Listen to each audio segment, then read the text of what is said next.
Welcome. We're back. Hey, everyone. Welcome to Seekers Club of the Paranormal. Seekers Club. Hear me?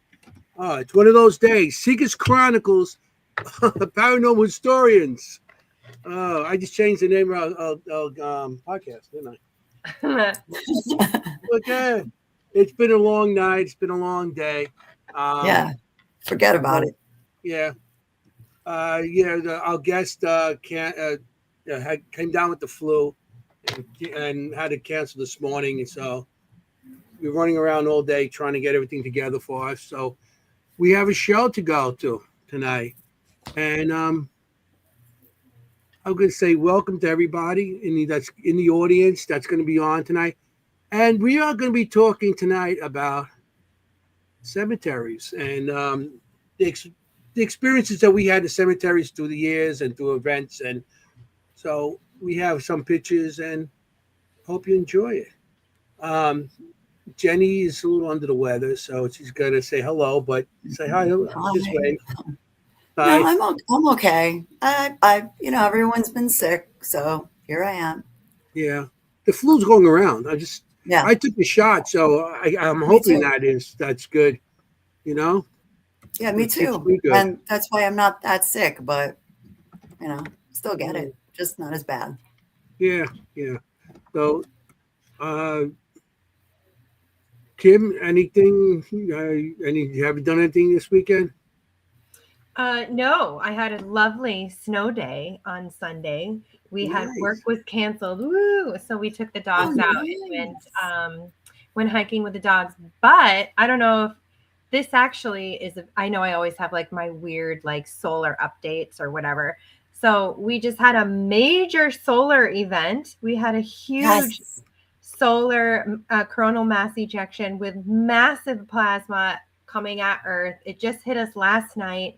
And it's still ongoing right now. We had G4 severe geomagnetic storming and a radio 4, an S4 storm as well. And we haven't had one of those in 20 years to that level. So much energy incoming into the planet right now. It's unbelievable. So what does this mean? If you're feeling a little funny today, like Anthony feels a little tired today, the baby didn't sleep well, things didn't happen, it's because a lot, again, is still happening out there. And it does affect us. It really does. If you're sensitive, like I know most of the people who are watching this channel, watching our show, it's still hitting us. Exactly. Yeah.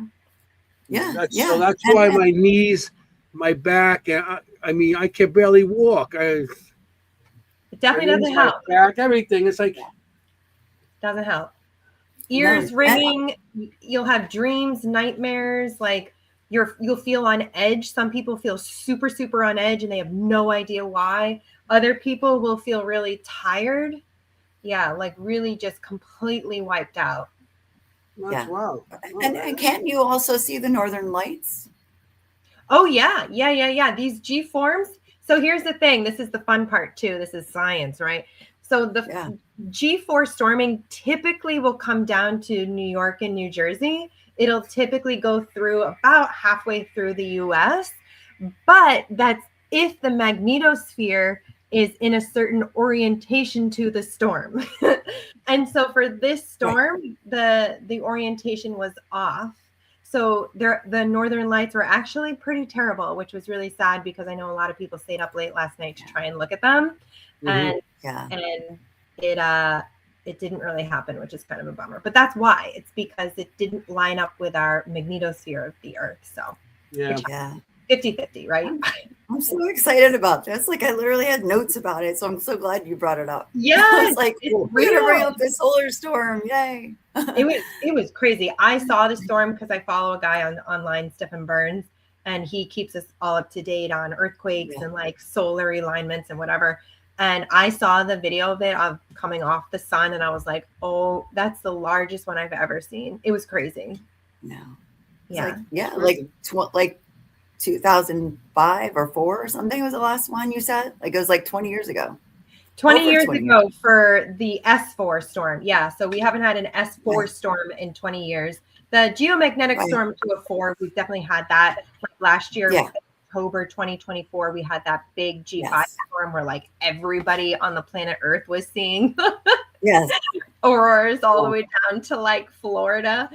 But no, we could have had something similar to that, but it didn't line up geomagnetically. Right. So yeah. Right. Well, So we're not thinking our skies. I know. Well, we're getting snow, so it's on and off and everything with us. We are, yeah. I think the whole United States is in a plunge. It's supposed to be a big storm on Sunday, right? Sunday? Yeah, yeah. In our area. Welcome. I mean, a comment historian. Hello, welcome. That's awesome. Thanks, Kimm. Yeah. We got to start making that part of the show here. You could talk about your lunar stuff. Your lunar stuff. You're weird. Your lunar stuff. He makes it look like you're voodoo when it's science. You mean your science? Yeah, your science. Whatever, your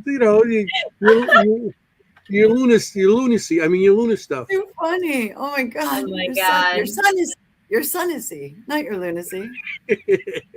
My sonacy. Oh my God, too funny. So too funny. Everybody in the audience, this is what you're going to get tonight. Us just talking, the three of us. Like I said, our guest, which we're going to reschedule him. He wants to definitely be rescheduled. And hopefully maybe next month or the following month, we could get him back. So that'd be great, because I know Kimm was looking forward to tonight with him. Yeah. Me too. I only read one of his books. Now I can read another before next time. Yeah, he's a nice guy. When I met him with Sam Baltrusa. Sam introduced us, and I seen books about fairies, and I'm like, I never heard of that. I really never really that to me was like, that was interesting, because I mean, any kind of books that you hear with fairies in are usually like kid books, or some kind of Disney stuff. And so this is more, what the historical, it's like the historical fairies. Where did that whole concept of fairies come from? So it was thrilling. I read the book in like 12 hours. I know. I read it in like a day, but also what I love about it is it was new. I have New York fairies, so it's local. Yes, right. That's the book I have. There's New York. There's no New Jersey fairies. Well, there's New Jersey in it. So there was about Patterson. Yeah, which I was like, oh my God, I have to go there now. But yeah. So we can't wait to talk to him about it in a future one. But we want to talk about cemeteries tonight. Or what did you guys do this weekend?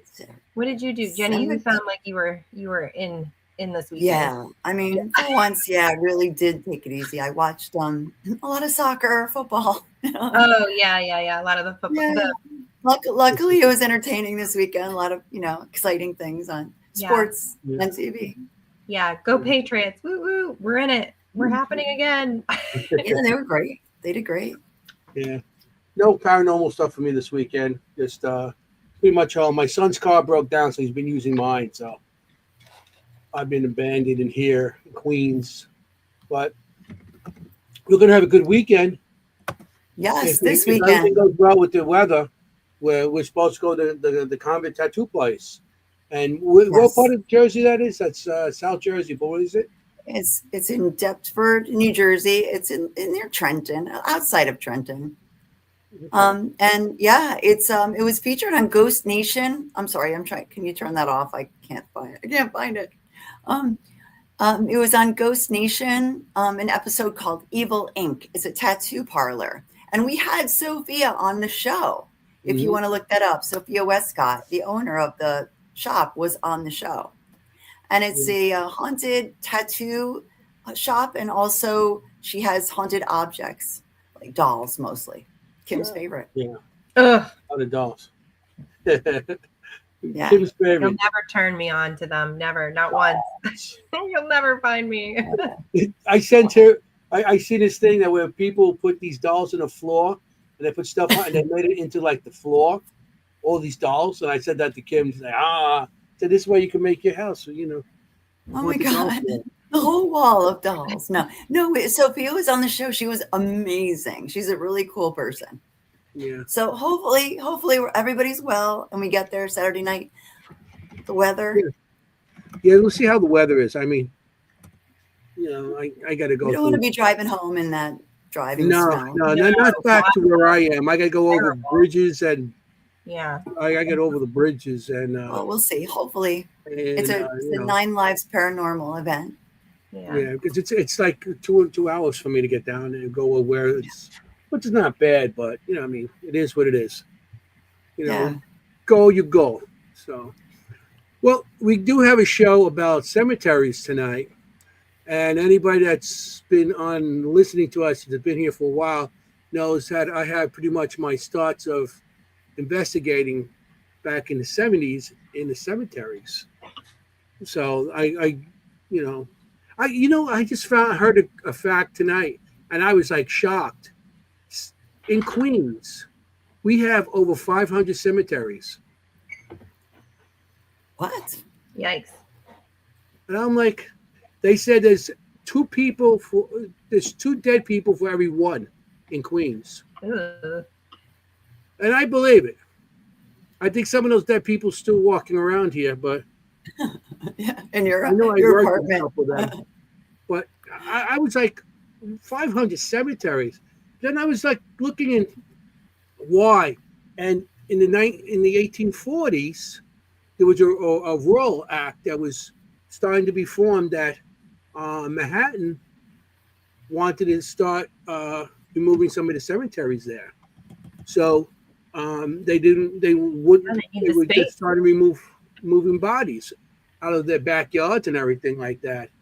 And it ended up that they ended up going to. They brought a lot of them over to Queens because in the 40s, Queens started the cemetery. People started buying land to make cemeteries. So it was affordable to put your people, your family in there. Because I mean, it was very expensive to bury people, like today, very expensive. But they were starting to bring into this place. People buying plots of land to bring everybody over. What they were having, because they had to remove people from their graves and stuff. So it, to me, it was like really because like as everybody knows, I grew up around 9 cemeteries. Glendale's cemetery belt. So I had a lot of experience in that, which we'll talk about later on. But I was like so shocked how many people are buried in Queens. More people Yeah. dead in Queens than living, and that's Oh, crazy. no, is it true? Yeah, they said it's for every one person is two people dead that buried there. Oh my I mean, gosh. it kind of makes sense. I mean, we always forget like where we live in New Jersey and like the five boroughs area is one of the most densely populated areas in the entire United States. New Jersey is the most densely populated state of all the states. Yes, that's true. And I mean, if we've been here since the late 1600s, I mean, that's just people on top of, it's just more and more and more people. Where are you going to put them? So, of course, I mean, that's what, 400 years of people being in the area, densely populated like that. So I believe it. Yeah, I mean, there's And more people dead than alive anyway. I love Because Yes. just the way you like I it, mean, Anthony. from there, huh? Just the way you like it. Yeah, well, if it wasn't for dead people, we would have no time to go out on weekends looking for dead people, or communicating with them. That's why, I mean, we need to bet dead people. I grew up in Policy. Yeah, Oh, that's cool. Yeah. But I mean, it's interesting how,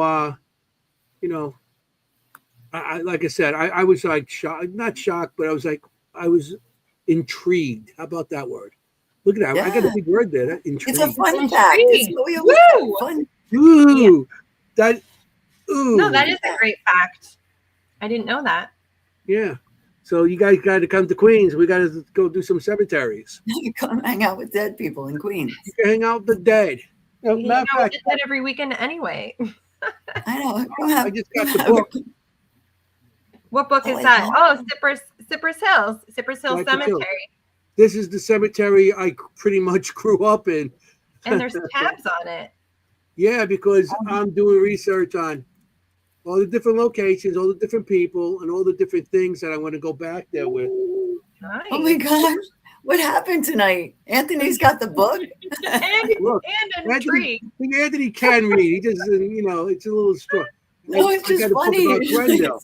Usually I have the book and all the, notes in it. Yeah, I got the notes and everything. Yeah. Glendale was called what? The cemetery belt. Wow.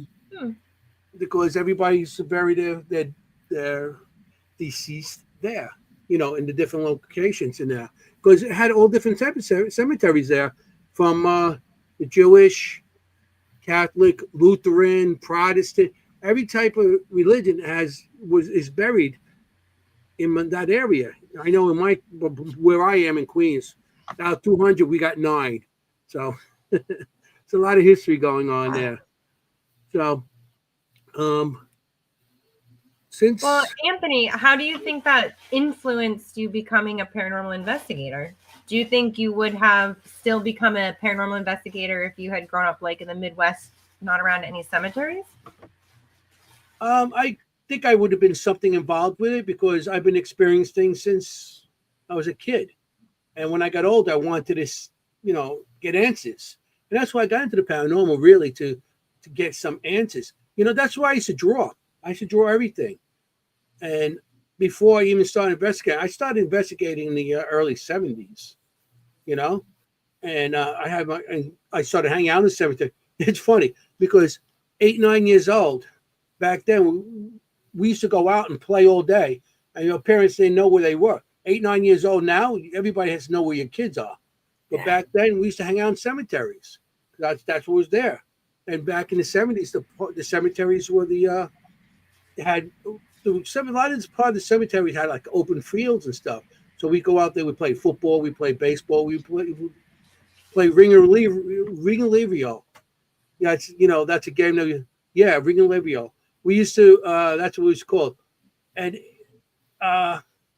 it was, some people call it manhunt, some people call it some other stuff.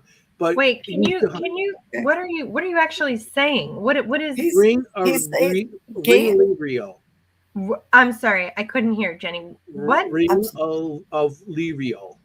I don't know what it means. Ring of Lirio. Lirio. Oh, never heard of it. It sounds Irish. It could be. I don't know. Remember, I grew up in a neighborhood. It was all German. Yeah, even Mary Beth was like, "Ring what?" Yeah, something like that. Okay. Really get they also call it manhunt. Wait, somebody knows manhunt. Okay. Yeah, it's the same thing. So manhunt in a cemetery? Yeah. That's ironic. That's interesting. Wait. Okay, we're starting off with a good question here. What do we think of that guy they caught stealing bodies? Is this recent? In Pennsylvania cemetery? Well, I mean, they used to steal bodies in cemeteries for medical stuff. I mean, it wasn't really stealing. They knew they were doing it and getting paid and stuff like that. But I mean, they would steal bodies. Are we talking about like modern times, or are we talking about? No. I'm telling you right now. We had people last week. That was last week. I don't know about that guy, but I know in cemeteries in Glendale, they have security going around. They got sometimes have helicopters flying around with spotlights because of people robbing graves. And they don't rob the graves for body parts and stuff. They rob it for the head, the skull. Anything that's over 100 years old in skulls, in certain satanic religions, they use that as a chalice. And they make them into chalices and they drink out of them.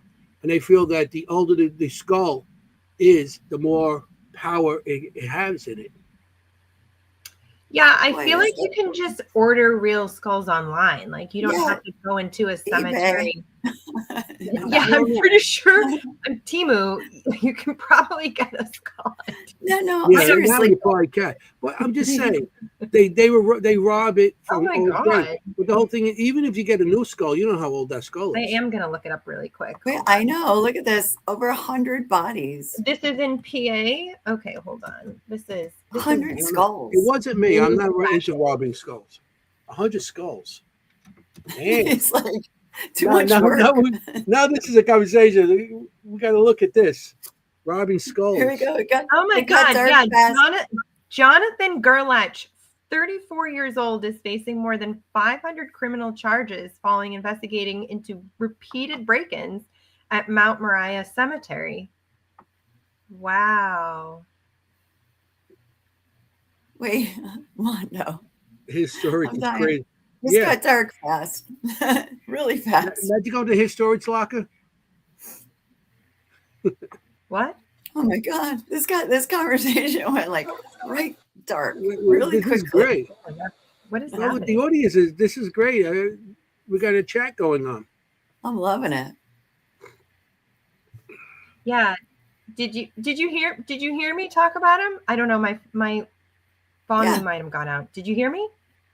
Mm-hmm. Okay, great. Okay. Sorry, I had to. Sometimes sometimes there's a delay when I go to another website. Yeah, I just went blurry. Look at this. I'll forward you his cycle. Instagram. Ooh, creepy. Weird. He's got an Instagram. He's got an Instagram. Instagram. I'm This is sorry, my friend. it's awful. Scully.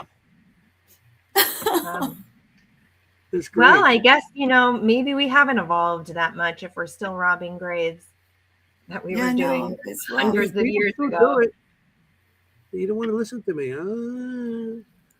Weird. No, it's true. There's one. Go ahead.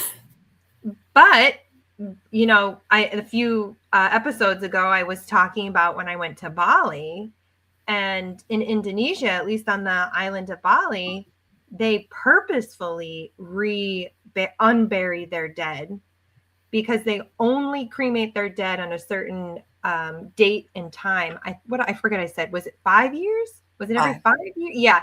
Every 5 years, they have a cremation ceremony. The whole island has a cremation ceremony. So if you die like the day after the cremation ceremony, you get buried for 5 years. And then your family has to unbury you. So yeah, it's like a bonfire. Everyone gets cremated at once. Everybody at once in the fire. I can't imagine. It's so beyond our practices. And it's very, ritual and sacred for them. Like it's a very sacred process, but it's so beyond what we can even comprehend here. Kimm, what was the reason that they buried them for 5 years? It's an auspicious day. So like it's like a holiday sort of like sacred day. So they choose this sacred day to do the cremations for everybody because it's the optimal time for everybody to be able to be released back into in heaven and stuff like that onto their next life because they believe in reincarnation. Right. So the burial's just like a storage. Yeah, pretty much. Yeah, it's just the place to keep the body temporarily. You gotta do somewhere. Yeah, it's It's better than a 55-gallon drum in the backyard. Yeah. What do you know about that? I don't want to know anything about that. Care to elaborate? But I want to tell one story about in the cemetery how actual spirit did save my life. I drew the picture and I'll show you a location where it happened. I'll just tell you the story. I might tell the story already. I know Jennie probably heard the story and stuff, but I was maybe 10, 11 years old, maybe younger. It was like early 70s. And we were hanging out in the cemetery and we used to play football there. And a bunch of us, and it was me and my friend Charlie and maybe a couple other people. And there was a bunch of older guys with us. They were all dicks. They ended up going out to be, they all grew up to be assholes. So they were dicks then, they become assholes. Yeah. But we were walking down this one road when we were leaving after me and Charlie were walking, and the older guys were walking by in back of us. And this little Volkswagen Bug car pulls up. It was yellow. Guy leans over and asks, he goes, "Can you tell me how to get out? How can I get out of the cemetery?" So I'm in there. I'm like, "Well, you just go down this, just follow this road all the way down, and you got the exit. You go right out there." So he goes, "Can you get in the car and show me?" And I'm like, I'm like, and all of a sudden I kept on hearing, danger, danger, don't, danger, danger. So I look up on the hill, I see somebody standing up on the hill. And it was like, I don't know what it was. And then I'm like, no, I'm not getting in no car with you.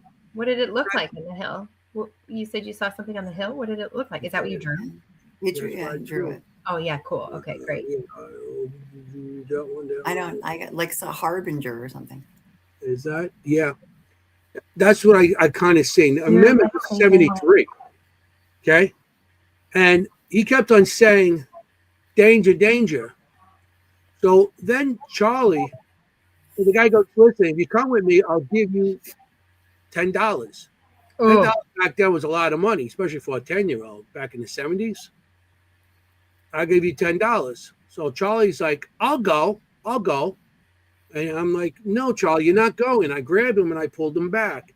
I'm like, you're not going. He's like, I want to go. He starts arguing with me. I'm going to go. So the guy's like, oh, and he just takes off. And a couple days later in the newspaper, there was a kid on Jamaica Avenue that was missing. A boy. He was on Jamaica Avenue, and they said he was last seen around a yellow Volkswagen Bug. Oh no. Yeah, I was gonna say, I'm like, did all the hair in the back of your head go up on that interaction? I didn't know about it because remember, I was like 8. I was like 10. I was between 8 to 10 years old, and my and I overheard it my mother or somebody reading it in the newspaper, and I was like, that's what just happened to us, and I got my mother. We went to the police station, reported it, but nothing ever happened by it, you know. And we don't know what happened to the kid. We never heard anything else ever again, if he disappeared and whatever. But I mean, it wasn't for the spirit on the hill. Nope, the wrong one. So do you feel like you saw the spirit's mouth moving, or you just like heard it in your head? I heard it in my head. Yeah. I really heard it in my ears, to tell you the truth. Like external? You heard it like I heard it like cool. It was like surrounding me, and he kept on danger, no, don't, danger, don't, danger, don't, and that kept on repeating over and over as this guy was talking to us, you know. Did you recognize the voice? No, not at all. Wow. Yeah. The part of the cemetery is this. This you see how the old cars? This is an old part here. This pond doesn't exist anymore. Matter of fact, that's where Mae West is buried in that right there. But it was right in front of this place. This happened. But that used to be the old pond that was there. Mae West is buried in there. Peter Luger's buried in there. What is that building? Gentleman Jim Colbert. Yeah. That's an abbey. What? I don't know what that is. An abbey is a building where they like drawers that they slide bodies into. That's what an abbey is. Like you see the small monuments and stuff like that. The small like mausoleums? The mausoleums, the monuments, and stuff like that. Yeah. But this is a huge one with multiple bodies in there. Oh my God. This one had, and usually rich people will put there. I've never seen that. I've never even heard of that. I grew up with that around Glendale constantly. So like you walk in and it's just like a hall of bodies? Yes. Oh my gosh. Wow. Goes up. I got pictures of one of the other abbeys that I investigated in here. It's hard to get into this one. There was another one that's in the cemetery, which I got into. I'll show you some pictures. You walk into it, and it's like actually rows of where the bodies are buried with their names and stuff like that. And then there's like a little church area in there where you could pray. And it's all marble. The whole place is marble. Staircases going up. It's very fancy. Wow. You know? I've never been in one. But in front of this place is where that happened, and it was weird because I forgot all about that story. I drew that picture back when, and I forgot all about this story. I had a couple years ago. We had the Catholic school I was going to was the grammar school, and it was St. Pancras. And the what school? What was it? St. Pancras. It was my God, grammar you're school. full of What's a strange gra- names today. Huh? I don't know the word you're saying before school. Saint No. Pancras. Grava? Grammar school. I don't know what that is. Oh, grammar school, like elementary school. Yeah. Yeah. Oh, I don't know. Okay. You Learn something every guys, day. I mean, Anthony is millennials, Gen all X, these whatever. good words Well, what the tonight. hell? I think my I was husband older. called That's why that we once. talked. Okay. Sorry. I don't know that word. Grammar And school. then it was like Saint Pancras, which is also a very interesting. A pancreas. I'm like, what? Not Pancras. Saint Pancras. He's a saint. I've never heard of Okay, him. I don't know much about either. Oh, Grammar man. or saints. Well, I we're hope you having guys a can you reunion. guys see this? Who's that? Shoot. It's not good. Yeah, I did. I saw him. Yes, I did. Yeah, I that's don't Like want to the make guy? any That's- assumptions I about a can't see that's person. the body snatcher dude. Yes. Anyway, Got to say somebody I heard of Bing. Maybe I don't know. But Yeah. the whole thing is, let me get back to my story. All right. Yeah. So we had a reunion. Not a reunion. The school was closing. St. Pancras was closing. And they had people that would graduate from like 1970 to 1979. I graduated in 77. I'm old. And so I graduated from that. So we had this reunion and everybody got together and said goodbye to school. Some of the nuns stopped by, some of the priests, and some of the old teachers and everything. Some of them still alive, but some of them had to be wheeled in there and stuff. I mean, some of them were really old. So we got together and we, saying goodbye to school and stuff. So this Charlie comes up to me. Remember I said the kid Charles that was trying to get in the car? Yeah. And I pulled him away. Mm-hmm. And he comes up to me and he goes, "You're the man that saved my life." I said, you saved my life. I said, how did I save your life? Don't you remember that day in the cemetery when a yellow Volkswagen Bug pulled up and I was going to get in and you pulled me back? And I said, and I forgot all about that story for years. I forgot about it. I was like, that's 70s, early 70s I was talking about. And he's like, yeah, you saved my life. I want to thank you. And he shook my hand and hugged me. I'm like, you're welcome. And then I went home and I dug the picture out and said, oh, yeah. I remember that story. So, spirit that saved our lives. Wow. the spirit Yeah. that saved your life. That was crazy. So I like that story. It's a I'm happy so ending for curious. you.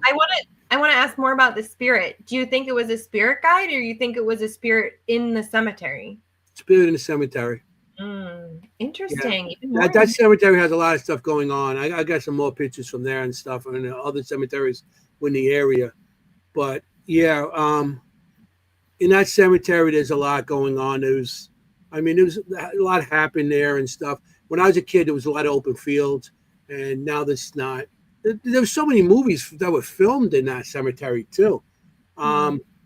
There's a Really? scene. I don't know if you watched the movie Rent. No. I know of it. No, I've never seen it. There's a scene, and it's funny because my wife loved that movie, so we used to watch it, and all the time.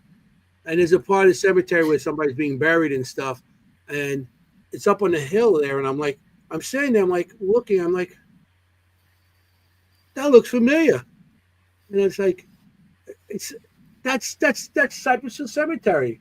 That's and I recognize the whole area. That's how much time I spent in that cemetery as a kid, and to now, because I go back there and I do my, people see me on Facebook or some of the pictures. I just went to some of the graves out there, Jackie Robinson and all that stuff. But yeah, it was like there was movies shot there, and there's all kinds of stuff down in there besides, But it's an interesting cemetery, and there's so many people buried there. So I don't know, but Beautiful. That's a great story. A lot of history there. That's a great cemetery story. I don't have a better one than that. I have a cemetery story though. It's kind of funny. It's a high school story. One of my friends lived next to a cemetery, and we got so drunk we couldn't get over the fence. We ended up sleeping in the cemetery right against the fence next to her house. We cut through it to get to her house because she lived next door. And we were so drunk we couldn't get over the fence. So I woke up in a cemetery and I'm like, oh, what did we do? That's pretty special. That's pretty special, Jenny. That's my story. That's were you cold? You must have been freezing. Yes. Yes, exactly. Cemetery. Now it wasn't all night. It was like 3 hours, but I was just like, I can't climb the fence. Neither can I. Yes, I woke up in the cemeteries a lot of times when I was a kid too. Like that, where you can't function. Right? I hope my parents aren't watching right now. They're like, what? What are they gonna do? Ground you now? What cemetery? Do you know what cemetery? It was just one by your house. It's a small one, like a almost a family one, but it had high fences. Here's another picture I want to show you. People, maybe this is another reason. I grew up around cemeteries. Not only that, I went to high school. That's my high school. It's in a cemetery. This explains a lot, Anthony. This does explain a lot. Kim, you know what I mean? This is one of the highest spot in Queens. The picture is becoming more full. Yes. I know. It explains a lot. We're getting a tour of Anthony's life. Look at this. This is a beautiful high school. Anthony, this is your life. Look at that school. Now that school closed also. They made it. They so big. They made it into like 5 different schools. Wow. But when I went there, it was very violent. Man. Very violent. Wow. So you just looked out at graves? Yeah. From your school? Yeah. Well, you had a side that came in not through the cemetery. It came in. That's in Brooklyn, that cemetery. That's funny because that cemetery, the cemetery we're talking about, Cypress Hill Cemetery, it's all connected. And Cypress Hill Cemetery, just a little portion of it, it's in Brooklyn, and the rest is in Queens, in Glendale, considered Glendale area. Like on the Fox sisters are buried there, and they're like right on the borderline of Queens and Brooklyn. Right you have to tell the Fox sister story again sometime. But really quick, I don't want to forget this because this is a really good question. It goes back to what's the difference between a graveyard and a cemetery, right? Like isn't a graveyard at a church? Yeah, usually graveyards are church graveyards, and the cemeteries are like this, big, with multiple people. And usually graveyard cemeteries got to do whatever faith of the church is, But I think they ran out of room too. Yeah, I feel like they just ran out of space. Yeah. I mean, they do run out. Everyone knows this. I thought I was so smart. Everyone knows this. Okay, never mind. Yeah. Thanks, Adam. Yeah, graveyards usually smaller, but yeah. Like I said, I grew up around the cemeteries. And matter of fact, the one cemetery, Old Faith Cemetery, did have a church in it. I'll tell you the story on that one. A church in it? Yeah, there was a church. There was a church in it. The church burned down twice. All right. And then the third time they got rid of it. But it burned down 3 times. But the first 2 times they rebuilt the church. So what church? I don't know what you're talking about. It was what do you call a church? Am I still in Queens? Am I still placing myself in Queens? Yes. Well, okay. Where do I go? I don't know. I don't know where we are now. I don't know if we jumped states. I was born there, but I grew up with the hands. Hey. But, okay, so there's a cemetery in Queens. Yeah, it was called Lutheran Cemetery at one time. Now they call it All Faiths. Okay. And I got a picture of I drew a picture from there also. But there was the church that was in the cemetery, and like I said, it burned down a couple of times, and the third time it burned down and they left it. But the third time it burned down, it was weird because they don't know how it burned down. It just burned down. And it's inside the cemetery. Cemeteries at 4 o'clock in Queens usually are locked. They usually shut them down. You're not supposed to be in. or you get arrested for trespassing. Okay. Of course, Oh. didn't stop us from going into these cemeteries at nighttime. But this cemetery was it burned down, and my friend was dating this girl, and she was her brother was a freelance photographer, so he was passing by as the church was burning, and he went up and took pictures of the church, and it was weird because she was showing us pictures that he took of the church, and it looked like a woman in the one of the structures of the doorway, and her hand was up and like this, and it looked like a shape of a woman within the flames. It was crazy. Matter of fact, he ended up selling that pictures of some back then some supernatural magazines that were out, and it was weird. And I was like, that's crazy. That's creepy. Yes, but Strange. a week after that, her I'm trying to remember her name, and the woman Constance, Jackie. Her name was Jackie, and her friend Constance.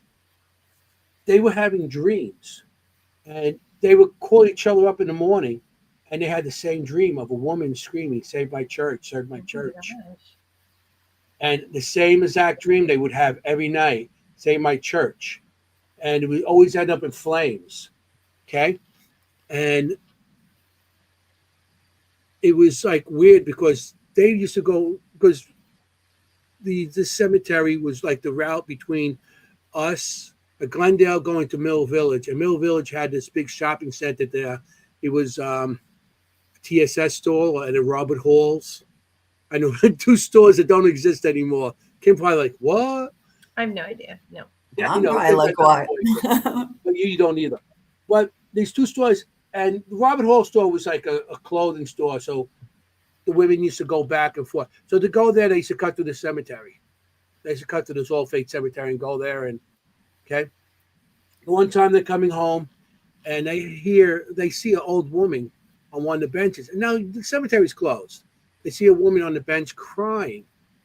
So they go by and they just, because you don't want to go up to anybody in the cemetery and say at nighttime, if they're by themselves. So they go past this woman, she's crying. So they start to go, let's go help her. They turned around, she was gone. She vanished. Wow. Okay. So there was people telling everybody there was something in that cemetery, somebody they see a woman in the cemetery. So it was rumors through the years that was some woman in the cemetery, especially on that road. So one night, I was about 12, 13 years old, and a group of us with the girls, we went to the cemetery to go to the park, go shopping and stuff, and we were coming back home. As we got back home, as we were coming back, the sun was going down and stuff, and we're about to go to the fence. As we're talking, it's like before we go to the fence, we start talking, and I'm trying, talk to some girls, and my stud self back in 13 years old. Hey, no idea, but hey. And then I was like, I started talking to my friend Vinny. I turned to Vinny as I started talking to him, and over his shoulder, in front of, there was a bunch of little graves there, and there was a woman praying, her hair blowing in the wind, and I seen the color. So her hair was like red. She had like a white gown blowing in the wind, and she was just praying like this. The problem is there was no wind.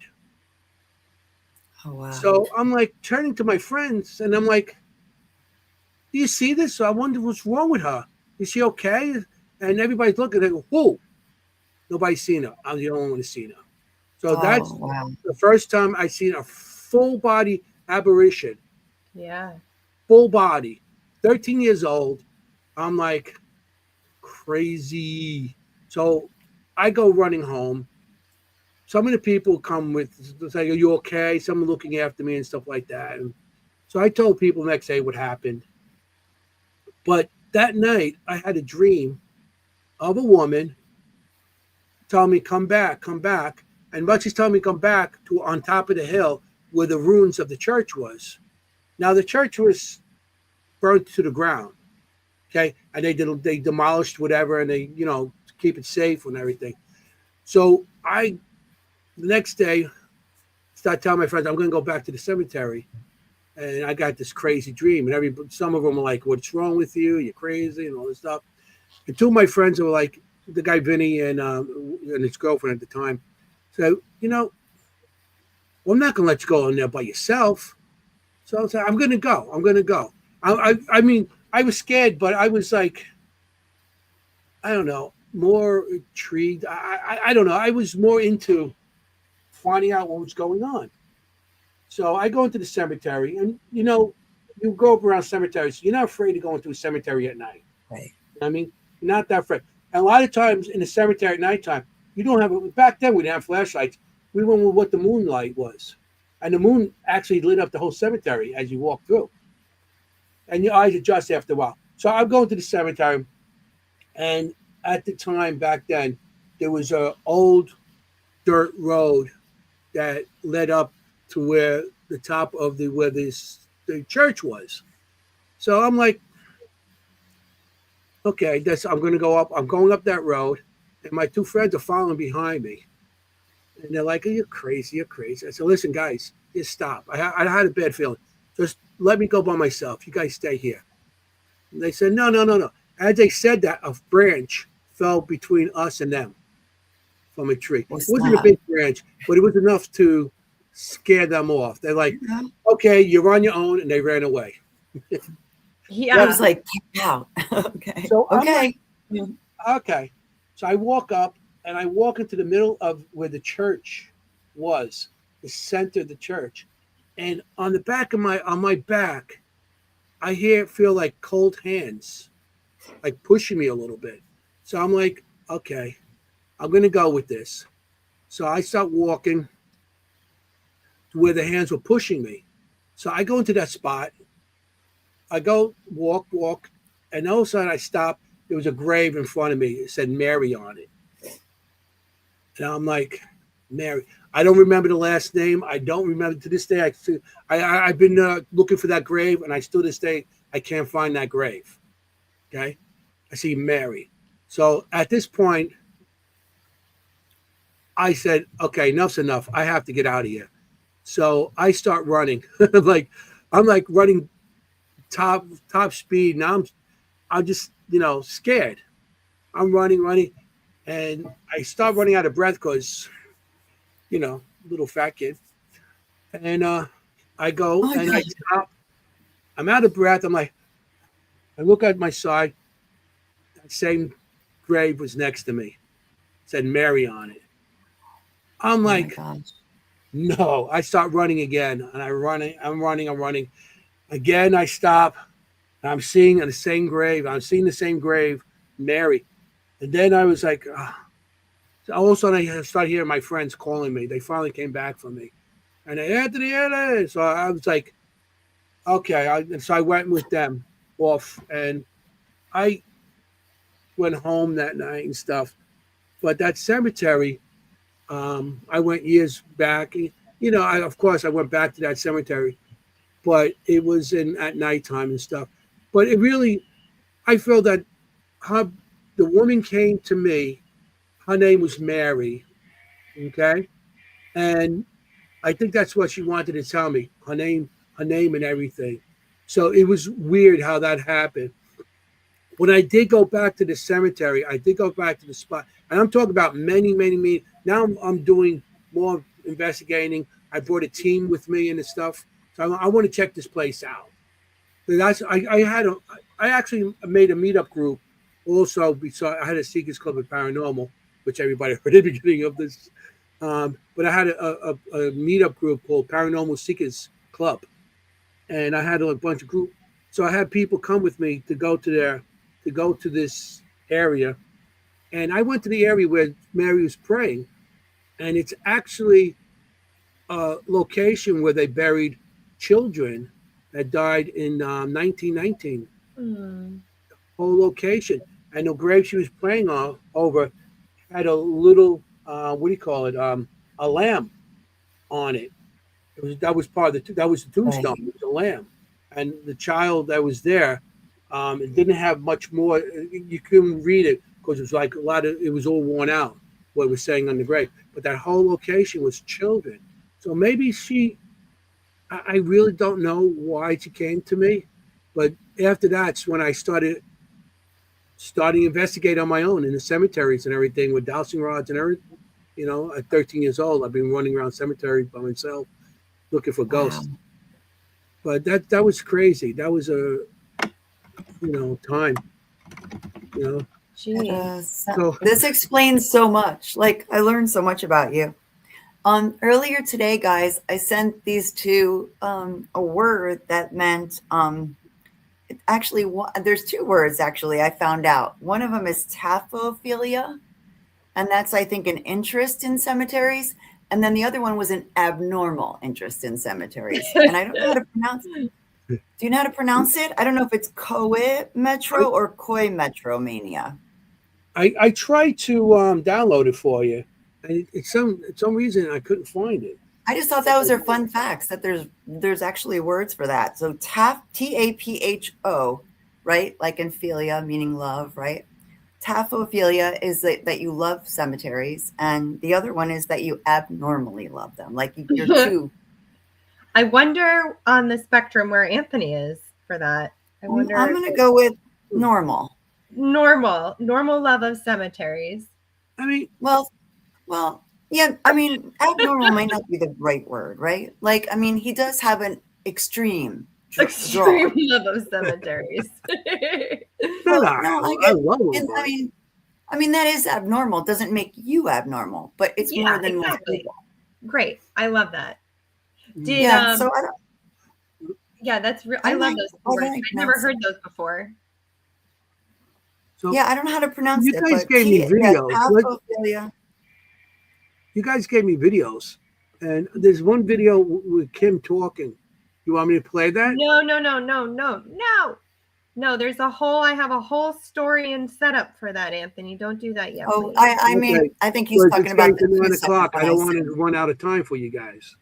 Because I could talk for another 5-10 hours. Yeah, go play away. No, don't play that video. Okay. That's not the one. I think that he's thinking of the one I sent. That's like 10 seconds. No, this one is 2 minutes. 2 minutes 11. No, that's the one I gave. Yeah, that's hers. That's hers. Don't play that yet. Okay. But what I wanted to ask is because I think this is so interesting. This idea of schools and cemeteries. And I mean, when I was growing up, whenever we passed a cemetery on the school bus, we would always like hold our breath. Was that just like a Massachusetts thing, or did everybody? No. You did something like that too, Jennie, or had like a superstition? Yeah. I mean, there's all kinds of like whistle past the graveyard, hold your breath. Right, is an expression, right? It's a common expression, and then holding your breath is so that they don't see that you're different. Oh. Yeah, so they don't see that you're like they don't come after you because you're alive, right? Like they think you're one of them. Oh, okay. We would almost pass out sometimes. I mean, not that our cemeteries were 250 acres, and our cemetery 50 acres later, spanning 2 different towns. But if I held my breath in Glendale every time we held our breath, I would have died. No, I know, that's what I'm saying. My cemeteries that we passed in school were not to that extent, but there is definitely, I can recall many cemeteries outside of schools, like schools next to cemeteries. That's really interesting. Yes. I don't know if I'd really even thought about that, but yeah, we would hold our breath as our bus was passing. I love this same idea. Turn down the radio when I drive, so not to disturb the spirits. Yeah, love that. And then you used to put our hands up on the car roof to hold up bridges. Oh, I like that. Yeah, I like that. No, yeah, definitely. I don't know what I think whistle past the graveyard has other meaning now, but it had to start from whistling past the graveyard, right? Yeah, like something originally. I think now it means to get away with not getting, in trouble, that kind of thing. Like I got lucky, but well, there is something about a whistling in spirit and spirits of graveyards or like spirits out in the woods hearing the whistling. So I don't know, maybe if it was something like something to do with. Oh, That's could be. interesting. I'm going to look into that. I've never heard the whistling one. I've Yeah. never heard of holding the breath. Yeah. Maybe this was a New Whistling, England yeah. thing. A Yeah, Massachusetts. people have all kinds of stuff, you know, like superstitions about cemeteries. If anyone has one, Yeah. another one, let us know. You know, there's some good ones. And it's interesting, Anthony, you talked about how the spirit found you in your dream.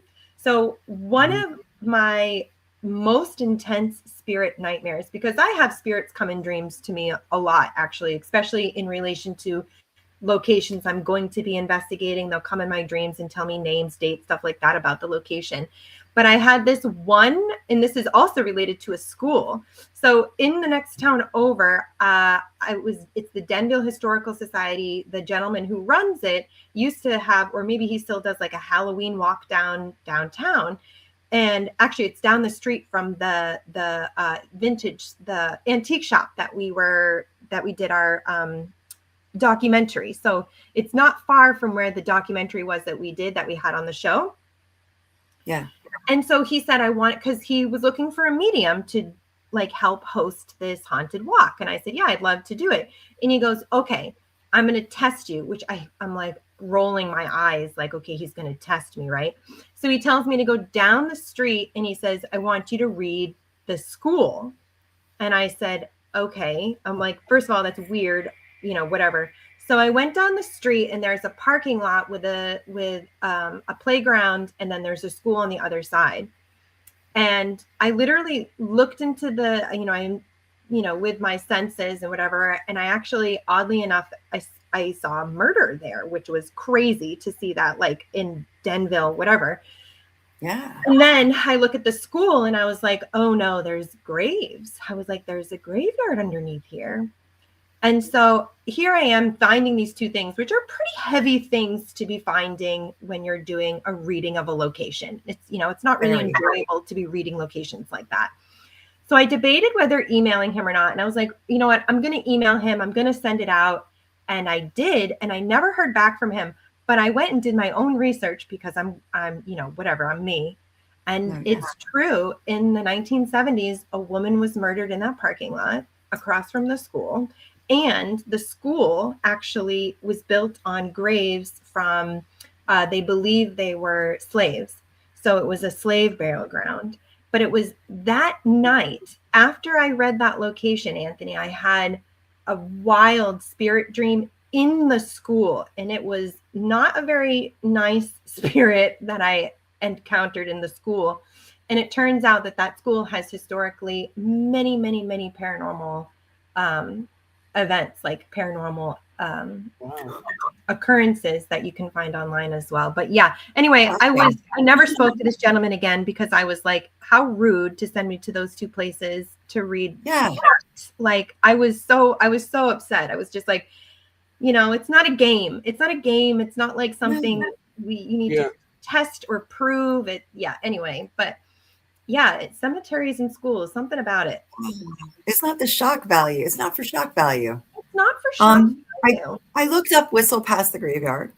It says to feign cheerfulness or confidence, to hide fear, anxiety, or denial about a difficult situation. You were right. Yeah. So acting brave, so I guess that makes sense. It's kind of like I'll do that singing in when I'm doing an investigation. Sometimes if I am scared at a place, I'll start singing. Yeah. I think I mentioned on one of the shows that my daughter's elementary school is next to a cemetery, the Catholic cemetery here. And they share a fence, and the playground is next to the children that are buried. Wow. And I always thought that was kind of beautiful. Like I always feel like take the fear out of things. That's been my thing since I got involved in this. Like I always thought that's kind of lovely, that the kids would be buried next to the playground. I thought that was beautiful. I mean, there really is nothing wrong with the dead. You know what I mean? It's just these stories that people have made up over eons and eons and eons about them. But I mean, in fact, there's really nothing, that scary about them to begin with. Exactly. Yeah. They're people and they're children. And I love that they wouldn't be scared because Yeah. You know, they went to school, what do you call it? Grammar school? Grammar school? Yes. Elementary school, whatever, next to the graveyard, you This is know? like a And they were ghost just like, trap, that's right? normal. Right. I mean, I don't know why they do that. Maybe because of value of property stuff. So I know graveyards don't pay taxes and stuff. Maybe if you put your school on there, they don't pay taxes. I don't know, but Yeah. That's it's that's what I thought. interesting how they do that. Maybe with the youth, and I don't know. Really don't Yeah. know why they would do that. Yeah, it is But interesting. Kim, the reading you did, Kim, the being built on top of the slave cemetery. I mean, that's like right out of Poltergeist. I'm sorry. Yeah, Like, it was. I know. And I was like, no wonder why this is the haunted street to walk down and do your ghost tour. I'm like, but yeah, and it's all documented too. There's there's articles that you can look at for the town that literally says they found bodies, and yeah, I was like, wow, that's not great. From it was like the 1700s and stuff like that. Mhm. But yeah. Anyway, I have not spoken to that man since, and he's not on my top 10 list. no, he was using you. Do you want to do your stuff, Kim? Sure. Yeah. So, as you know, it's interesting because Anthony, you said you got your start in cemeteries. Well, and I sort of did too. Honestly, the location I'm going to talk about briefly here, well, hopefully not briefly, but talk about now, is St. Patrick's Cemetery in Rockaway, New Jersey. And it was the first place that I actually started having experiences outside and reading locations. I had paranormal experiences at a really old house I used to stay at, but it wasn't until I moved to New Jersey and I went to this place just on a hike out in the woods. I knew nothing about the place, nothing about New Jersey, about the history. I moved here in 2014 and I started hiking in this area. And the first time I went on this trail, I had my dogs. It was July. It was like the dead of summer, full leaf cover. And I'm walking on the trail, and all of a sudden, I got this feeling that I was completely surrounded by spirit. And it was like I was walking through this tunnel of spirits, and there were men, women, children, all ages, all wearing very plain, like black and white clothing. And I was like scared enough that I actually like gathered my dogs and I was like kind of hustling out of there.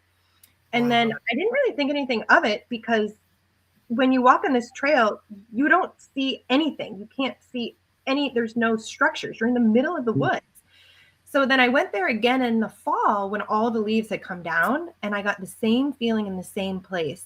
And this time, as I was like looking around, I saw graves. I saw the white crosses in the woods and I was like, oh my God, this is all making sense. But then again, like my science brain, right, as we're all curious, was like, how is this possible? Because I didn't know that it was there the first time. It wasn't until I went back and saw it the second time. So I don't know, Anthony, if you've numbered these photos, but they're labeled. Yeah, let me see. Which photos? The ones you sent St. me? Patrick's Cemetery one. Yes. Okay. So here's St. Patrick's Cemetery team. So this is a cemetery in the middle of the woods in a wildlife reserve, basically in New Jersey, in Morris County. It's established in 1869, and it's literally at the top of a mine. Well, it's not a mine shaft. It's a whole mining. I don't even know what to call it. They're like ruins, like abandoned. Right. Yeah. So this is the entrance of the mine. And there's another picture with this, but hold on here. So this is the entrance of the mine that you can go to today. It's actually called the Bat Cave because bats live here now, obviously. And you can literally go right to the grate there in the front and you can look in. And Jennie and I have been here. I've taken a lot of people to this place because I think it's just so incredible it is. Historically. And it's like, it's right by the road. So it's not far. you don't have to hike in too far to get to this area, but you can hear whispers. You can hear, oh yeah. I mean, the temperature, obviously the temperature changes because it's coming up from the shafts underneath, but there are miles and miles and miles of shafts underneath this, in this throughway. There, it was established in the 1760s and it closed down in 1913. It was running for almost, over, what was that? That's 150 years. So yeah, here's another awesome picture of this. So you can literally walk up to the grate. That's where we just were. But the cemetery is literally right above this rock wall.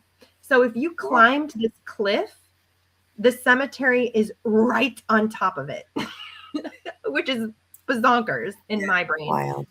So there used to be a church up there. Used to be a church on top here. Don't ask me why they put it right on top of the mines. It burnt down. Speaking of churches burning down, Anthony. But there was a very active church there. So here's just some old time pictures that I found of going into the mines here. You see the tracks and everything. Yeah. And they were mining iron. That's what they were doing here. And you want to do another mine picture there? We can kind of go through those. That's all I got is those. Yeah. They got some articles though here. Oh, okay. Articles of people. No, don't show the articles yet. Okay. There was no other pictures that showed up. I gave you guys some pictures of miners in front of. I don't know if we had room for all of them. Oh. That's all I got.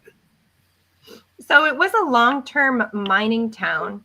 And the graves, it's 440 graves are there, 440 bodies as far as we know. But there's only about 76 that have markers. And so my first video recording of Ghost History Medium I did and posted online is here. And there's one particular spirit that I connected with that blew my mind right out of the water, and I was like, oh my god, this is insane. And let's go into that video. That's your video. Yeah, the 2 minute. This is a throwback, guys. This is really my hair is very short. This is 8 years ago, 8 or 9 years ago, maybe more. Short hair. No, I'm kidding. No, I love my hair short. I love it. I've had it always. I've had it very short. I've had it very long. But this is when I first met you, your hair was very short. Yeah. I'm just kidding. All right. So this is the 211 one you're saying. Yeah, and this is a live reading that I did with my husband in the cemetery to see if I could connect with any spirits in the area. Okay, it's gonna go. David.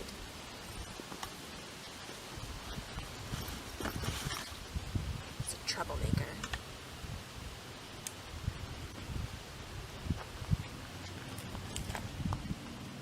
I'm getting head pain.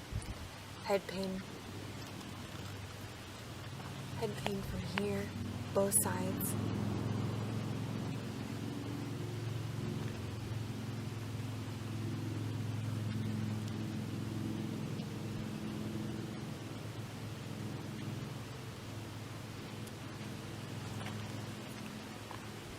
This is how this gentleman passed.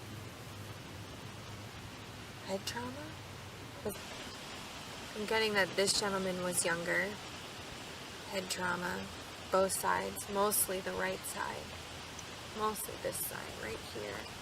Head trauma. Did you get shot? No. Trauma. That's weird. I mean, there were mines here. Was it a mine accident? It happened in the mine.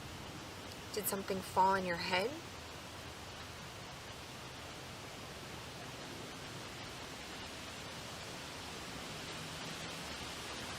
No response.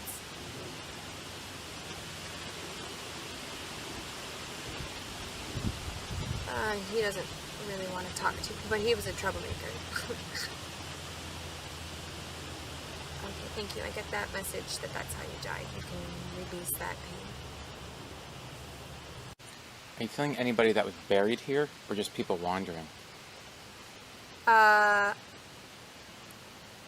Miranda is here. David is here, but David does not have a grave. Like he doesn't have like a really nice, like he may not have a marker. I like your hair. Thanks. Yes. It's variable. You always look good. You always look good. I think I met you. Your hair was like that. Yeah. Yeah. So this was a reading. I connected with a few spirits, but this one, you know, every time I go to a location, I don't want to know anything about it. Obviously, I knew it was a cemetery. Obviously, I knew it was a mine. You know, those things I definitely knew. So when I went into the history books, I was looking for a David who had a mining accident.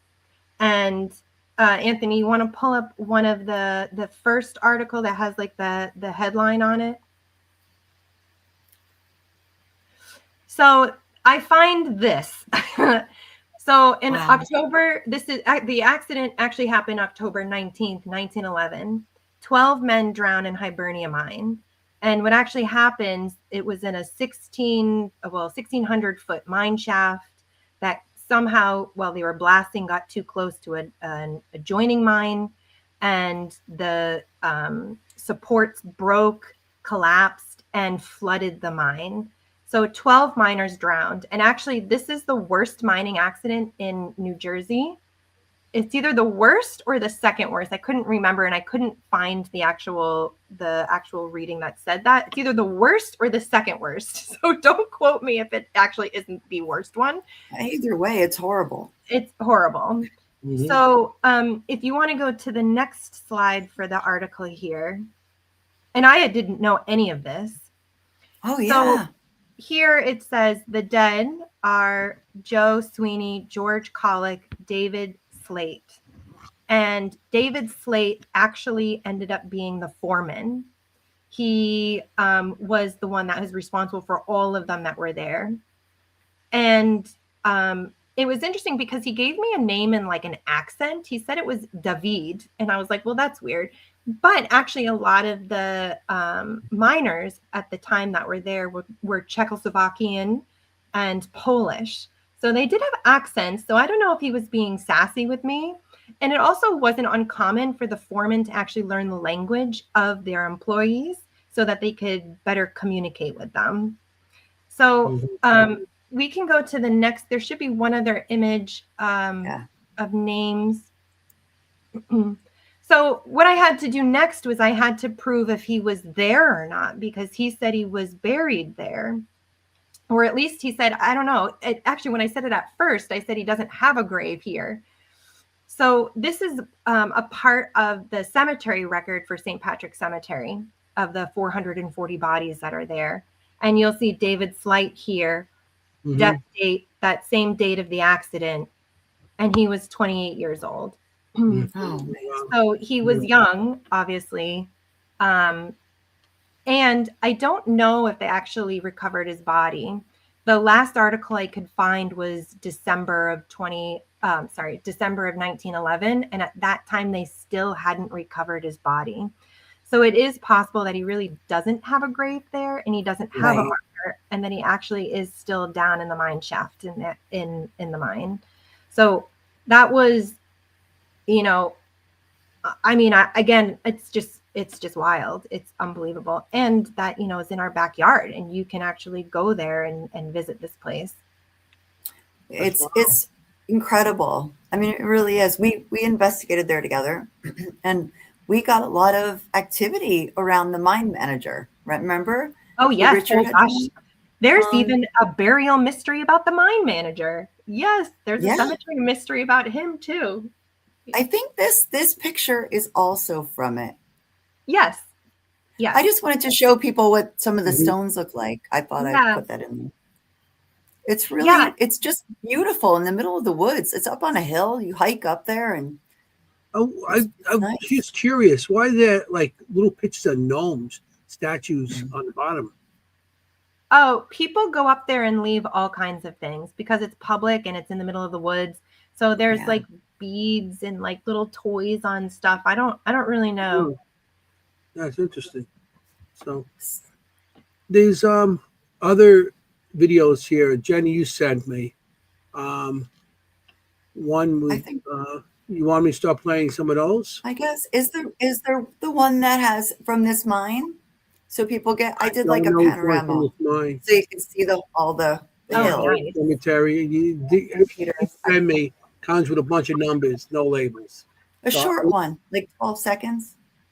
I got one at 12. Okay, I'll try that. This is it right here, 20. Okay. Okay. Alice, would you want to come talk to us? Mr. Moulton, Pat. Okay, you got to turn it up. Probably.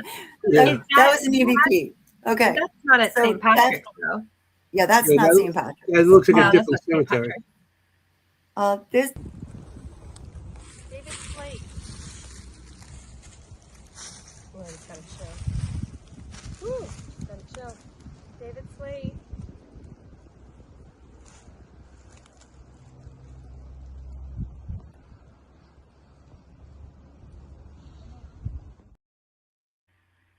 Yeah. Yeah. So that that's was St. like Patrick. years later, right? And you can see the difference, like when there's no leaves there, how stark and open it is compared to when the trees are in full, full leaf. You can't see anything anywhere. Yeah. Yeah. Yeah, I thought I would send that to sort of give people you want to see what it looks like, right? Like the whole view of it. That's it. Yeah. That's It's cool. really cool. Yeah, really there's cool. one I more. mean- You might as well play the other one too while you're at it. Before we run out of time. We Oh, have like cemetery, 45 minutes. I think we're good. Well, the way we talk sometimes. I think we're good. So I sent in a video of two, I think. One is from it's called the Cortland Rural Cemetery in Cortland, New York. It's near Cornell University, and it's absolutely one of the most beautiful places I've ever seen. Just really gorgeous cemetery, and it was one of my favorite EVPs because I was with Nicole from Full Moon, and we were trying to talk to this man, who was buried there. His name was Moulton, Mr. Moulton. We're like, Mr. Moulton, we want to talk to you. And then right next to him was this little one that said Alice on it. And then nothing. And then we're like, Alice, you have anything to say? And right away, we got this amazing EVP. We're like, you want to talk? And she says, that's all right. That's all right. Like, it was so funny because she had like an accent too. And her name was, I think it was Polish, the last name. But she was like, that's all right. Like, so funny. So that was the EVP you just played. If you want to play it again, turn up your. Play it again. That's the first one. But a beautiful place if you're ever in Cornell. Alice, would you want to come talk to us?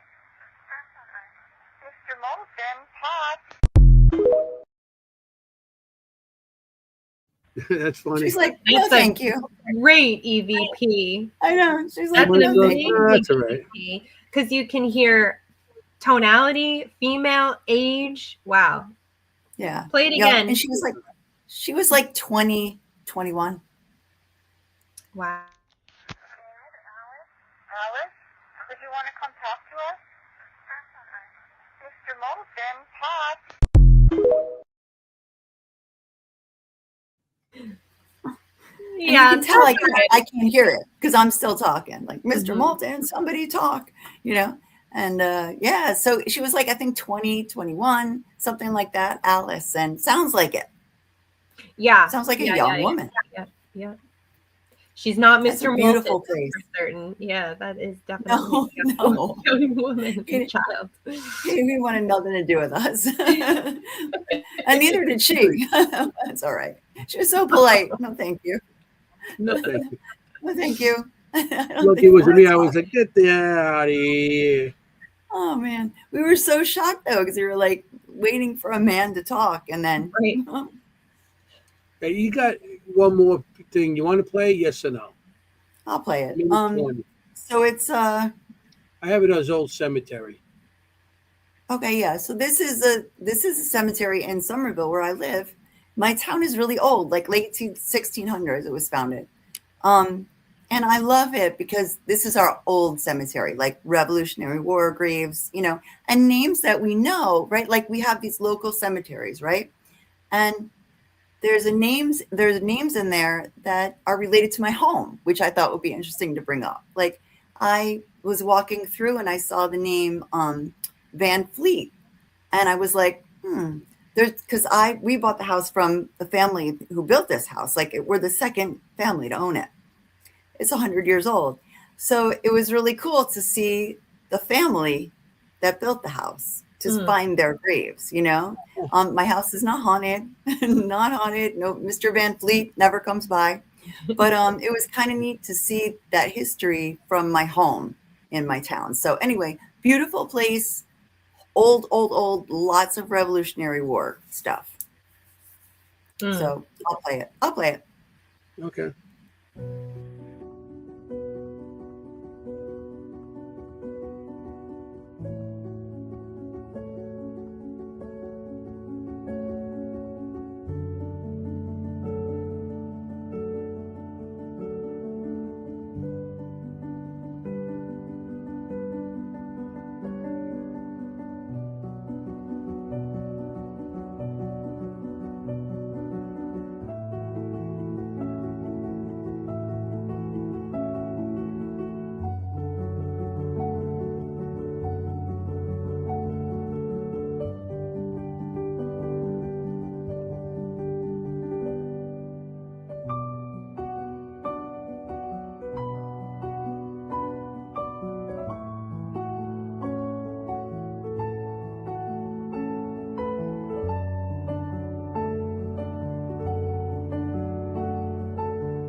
Oh, what a Just sweet video.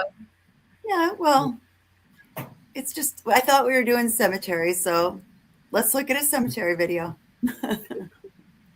Yeah. I mean, it's I know. it's just flat, but it's old stuff.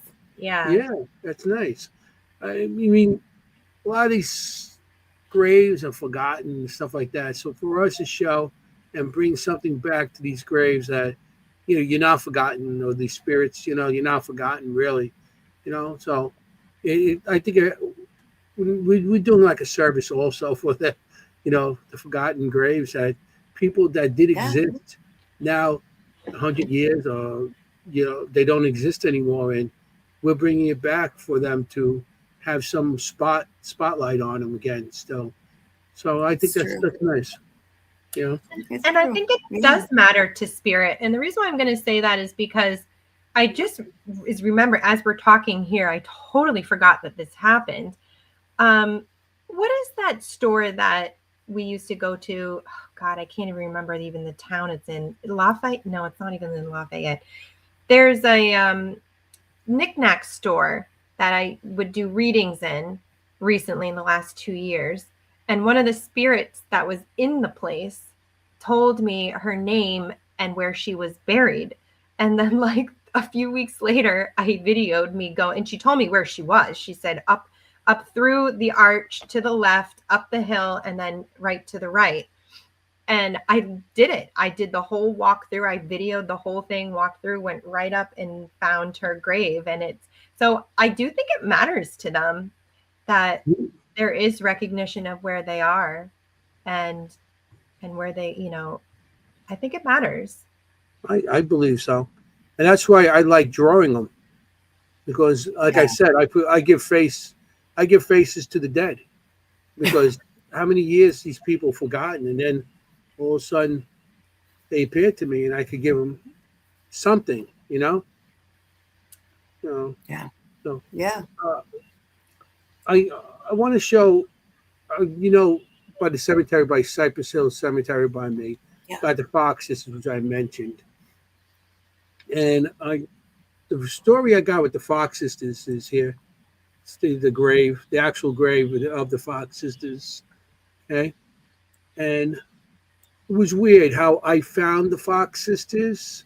Can you put that back up for a second? Well, just while you're talking, I just want to see it closer. Go ahead. Yeah, that's the actual. I wish I could bring it in for you.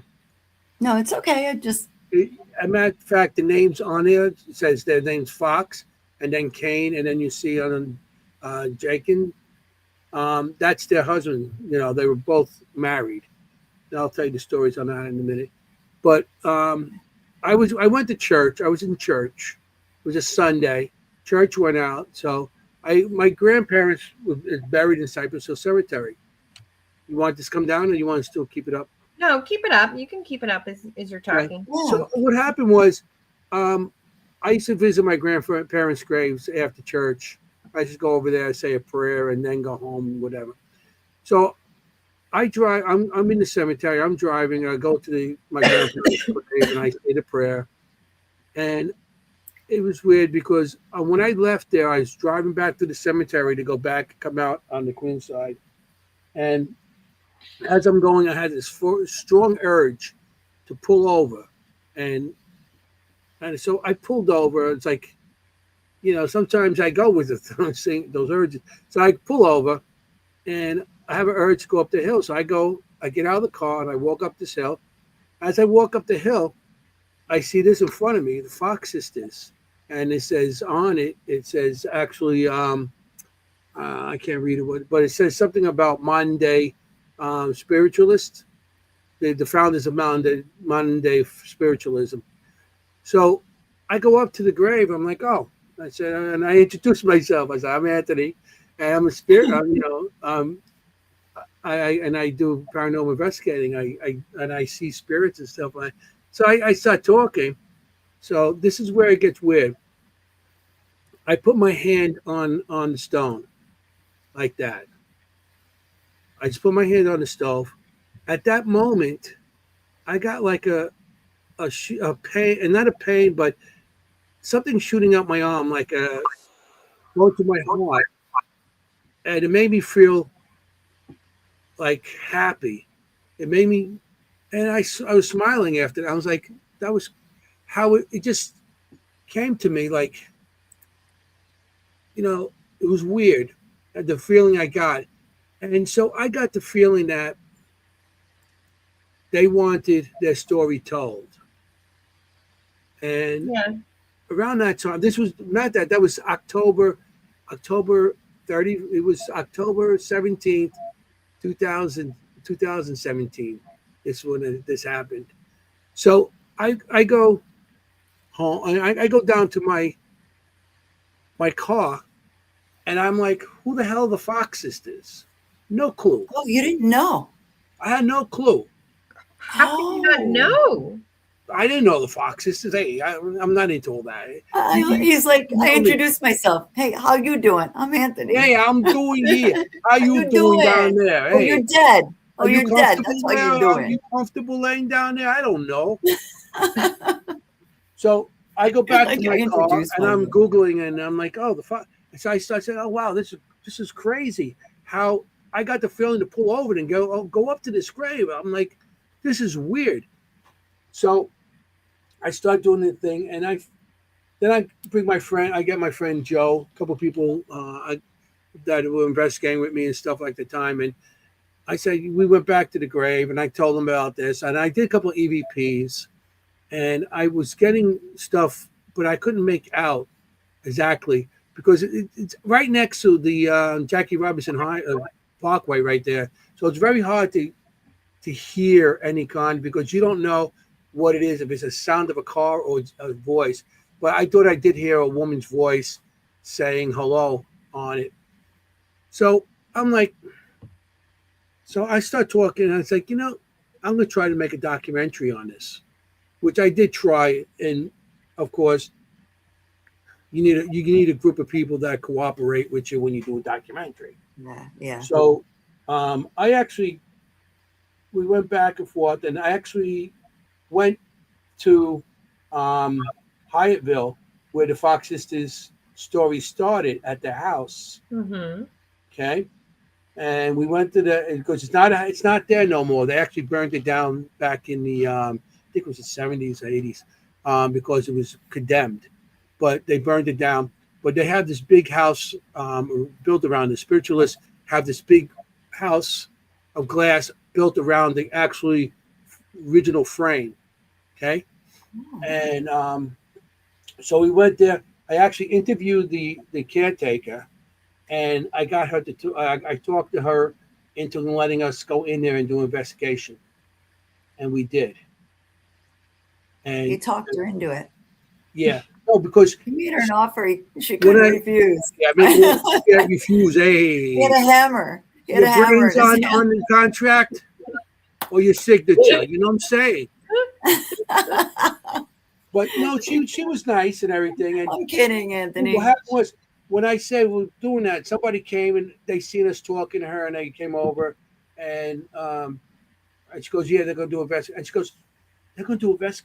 And she turned the guy turned to me, and goes, she must like you guys and trust you. She lets nobody in there at nighttime. So okay, I thought it was cool. Ooh. So we're the only ones, the first ones, and the only ones to ever investigate that place because the spiritualist people came in and said, no, we don't want Wow. that stuff.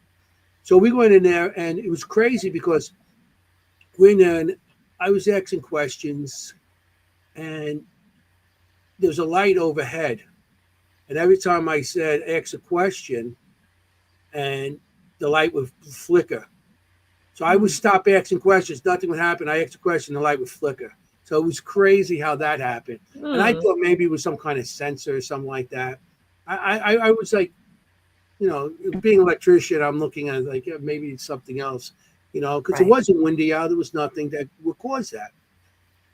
Also, inside the place, they have an actual little dollhouse of the original house that was there. Okay. And they have the characters inside. They have the little, and throughout the night, Cute. and I noticed it, that my son noticed it. The other guy that was with us wasn't too bright in the head. And so I'm telling my son, that figure, when we first got here, was over on the side of the side of the wall, this wall of the thing. Now it's by the stairs. Okay, the thing moved throughout the night, moved from the side wall that was away from the stairs on the actual dollhouse to the stairs. So he noticed. Then we noticed it. So we're going on. We're doing an investigation. We're getting a lot of knocks, and because we kept on knocking and asking questions and stuff. Before the night was over, we went. That same doll was at the bottom of the stairs. What? Yeah. Good. And it's in glass? Huh? It's in glass and closed? Yeah. It was. It's a side of a house. It's actually it's a dollhouse of the replica of the original house that was sitting on this foundation. Right. With the look these little dolls that they made of what the girls look like. It's Maggie and Kate and the mother and father, and it was the one started at the top on the top and ended up at the bottom of the stairs before the night was over. And That's it was, creepy. it was a little doll. It was like Kim, you would have loved it. It was a little doll, and it was at the bottom of the stairs. But there's a rumor about that house that the original when they had years ago, before the Fox sisters actually moved in it, because they only were there like not even 18 months. They were not even there that long. I think it was 8 months they were there before they started getting all this stuff. But there's a rumor of past, because they were renting the house, they didn't own it, and it was the past tenants that were there and stuff. There was a rumor of one of them. They murdered one of the what do they call them, the peddlers or something like that. The door to door type of salesman type of thing. Back then it was big, and it was rumored that one of them, the old tenants, killed this person for his goods and buried him in a wall in the basement. Okay. And so the haunting of the house was, it was knocks and knocks. And they say that there was a guy that was buried in the basement. Right. Okay. They buried him alive. That was rumor. And they never really found a body in there, but they found other stuff. Well, no, they did found bones there later on, like 40, 50 years later. They found bones in that area. But so we went in there, we actually knocked once, knocked twice and stuff. We were trying, but we were getting so much physical stuff than we were getting on the audio. And the audio, every time we asked a question, it got static. It went, it didn't like to answer. It was like, shh, like it couldn't answer, and the lights would flicker. It was crazy. But yeah, so we tried to get the documentary together, and of course, things didn't work out because you need everybody on the same page and have the people. Well, most of the people weren't, and so I still got some of that footage left of all that. But it was crazy how I got introduced to the Fox Sisters by a feeling just driving by that was drawing me to it. Yeah, maybe it was all the energy that was there. Also outside, when you're outside that building, that's the monument, they're going to have all kinds of stuff going on there now. But you could stand there and you could look in the distance and you could see shadows move tree to tree. It was crazy. And they looked like they were trying to get closer too. But there was a field, so they just moved tree to tree. And so I mentioned it to the caretaker. So I'm seeing shadows from tree to tree. She goes, that's one of the things that was said that was, people see that out there all the time. And people just come to see. As I'm talking, I hear knocking on. It's weird. I heard that. I'm like, oh, geez. My house is quiet. And she said that people would hear knocking, people moving from tree to tree in that area all the time. Yeah. It was interesting. It was very interesting how, I was drawn to that. Yeah, I didn't know you didn't know who they were. I had no idea who the Fox Sisters were. That's it. That's really interesting. I even know who the Warrens were through the Conjuring movies. So shows how much I really follow this stuff. I know that's why. I mean, with all this stuff, I don't follow it because of I'm trying to get. Yeah. Wow. No, that's not it. That's not it. No, this is it. A lot of times I go to the Fox grave because I still go up there, and I always see in the background that little boy standing there. I just look at the grave. There's a boy. I don't know if you can really notice it on the picture. Yeah. I noticed that little boy standing there all the time. I have no idea what that is. So who do you think at the Fox Sisters' house was responding to you? Who I thought it was responding to me? Yeah. I don't know. The story of the Fox Sisters, I don't know if you know the story in general. Yeah. I do, yeah. That is something I do know about. Yeah. Okay. How in 1848, it was March 31st, I think it was, and that they woke up and they heard they heard knocking in the house, the parents and stuff. Who I thought was getting, because they actually called the guy Splitfoot. And later on, Splitfoot, if you know what Splitfoot means, it's actually the devil, pretty much, because Splitfoot, because the devil's supposed to have feet of goats, and the goat's foot is split. So that's where that came from. And who was contacting us? I'm not sure if it was the guy that they assumed was buried in the basement, or maybe who was actually, if there was a spirit there back when the girls were doing their thing back and forth, because that area there, it's very spiritual. Matter of fact, that area is where the Mormons started. Where what's his name, John Smith, I believe is it, went out into the woods or something in that area, and he came back with the whole new Mormon religion. And matter of fact, there was like three other religions that were actually formed up in that location, and one is spiritualism.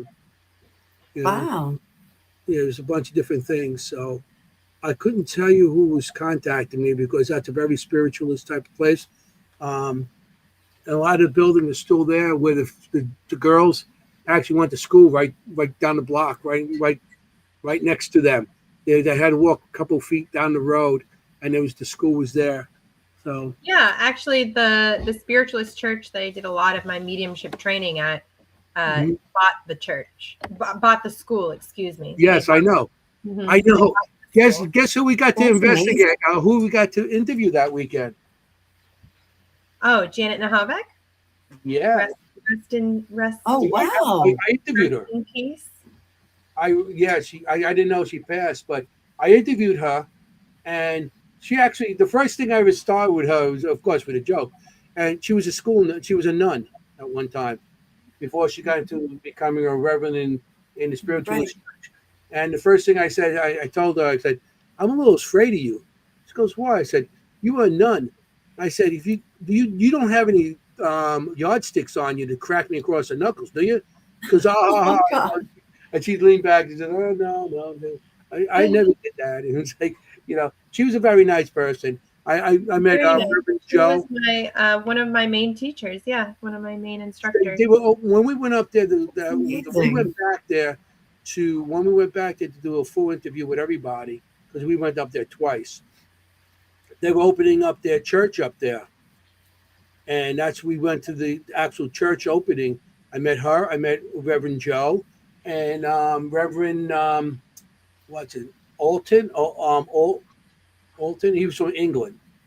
He came Upton. Oh Upton. yes, yeah. Upton. Yeah.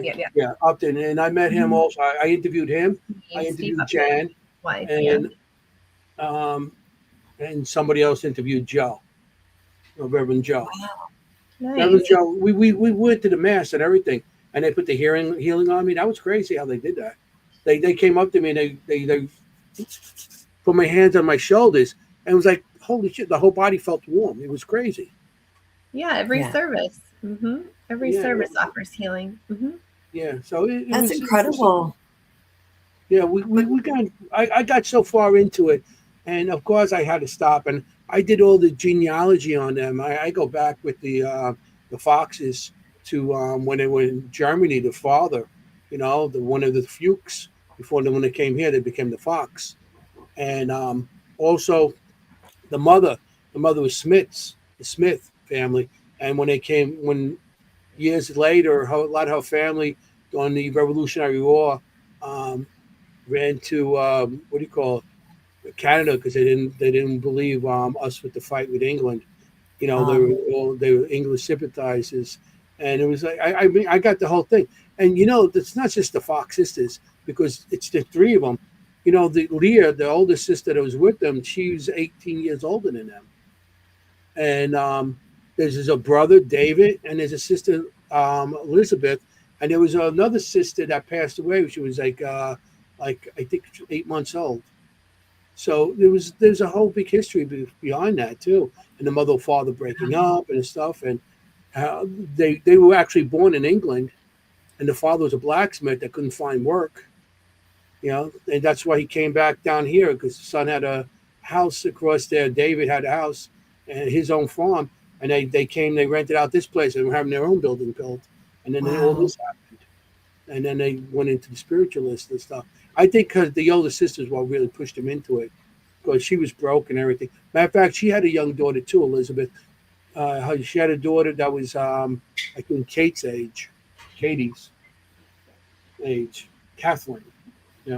But yeah, it's the whole thing, the whole big thing with them and how the Pulse family took them in during the time when they first coming out. I mean, there's this lot, but that's we're talking about cemeteries. I just wanted to let Yeah, no, it's so interesting. And like Kimm always says, and I've learned this from Kimm, like that place is called to you, right? Like that locations choose you, right? Yeah. So in this case, cemeteries really chose you. Getting back to cemeteries, like cemeteries really chose you from the beginning. I was a kid. I've been going to cemeteries by myself since I was about 8 years old. It's like, Yeah. like I said, back in the '60s, 8 years old, your parents said, go play in the street. You went and played in the street, 8 years old. Nowadays, you can't even do that without watching them, Yeah. Well, Yeah. yeah. But seriously, I Um, mean, we're on a spiritualist kick. I wonder if we should have another show on spiritualism because I have a I crazy know. spiritualist story. I don't know if we have time or if we want to. Yeah. I mean, we Yeah, got tell us. Tell us. tell us. We only have like 2 Good. announcements at the end to save time for. Okay, I don't know if I've shared this on the show yet. So I went on a trip with my girlfriends to Vermont, to it's like a resort kind of in Vermont, and we were at the lodge having dinner. We're all chatting, chit chatting, whatever. And they asked me how my mediumship was going at dinner, and so I was just telling them about the mediumship, all the paranormal stuff I do, because everybody knows. And they're fascinated, like most people I think are kind of fascinated now. They're curious about it. So at the end of and this was a nice restaurant, like we ate very well, we drank quite a bit. So we were calling for our bill, we were trying to leave, and our waitress comes over and she says, your bill is covered. And we were like, what? And she said, your bill is covered by the Eddy brothers. And we were like, okay. And so we thought she was kidding, right? This bill had to have been $400. There was 5 of us there and we were eating. I mean, we don't, 5 of us. So we're like, we don't understand. So then we called her back over. We're like, what do you mean our bill? There's no bill. She said, no, it's paid for by the Eddy brothers. They're not on this side of the veil. Wait, what? Literally, this happened to me. No joke. I have 4 other witnesses. Wait, Kimm got paid by ghost money. So literally, I looked it up.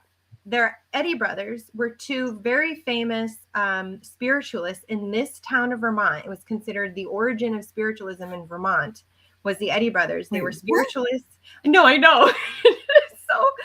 And I had to pinch myself there for a second. Like, wait, did I fall asleep? Like, what happened?